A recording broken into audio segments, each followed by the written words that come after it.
నేను ఇంతకుముందు చాలాసార్లు చెప్పా. ముఖ్యమంత్రి కొడుకులందరికి ముఖ్యమంత్రులు అయిపోయే యోగం లేదు. ఎన్టీ రామారావు గారి కొడుకులొచ్చారా? అవ్వలేదుగా.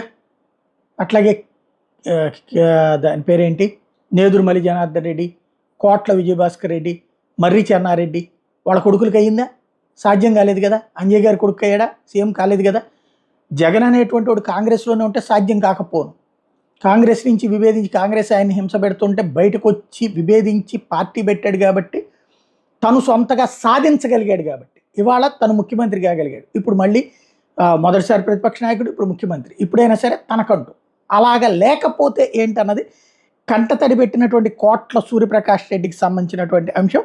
ఆయన కేంద్ర మాజీ మంత్రిగా కూడా పనిచేశారు. తాజాగా కంటతడి పెట్టారు. కర్నూలు పార్లమెంటుని వదిలి వెళ్ళడం అన్నటువంటి దాన్ని తనకు మనస్తాపం కలిగించిందని చెప్పారు.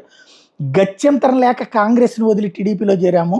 కాంగ్రెస్ పార్టీ విభజన సందర్భంలో చేసినటువంటి అంశం మూలంగా మేము ఎక్కడికి పోము, తెలుగుదేశంలోనే ఉంటాము.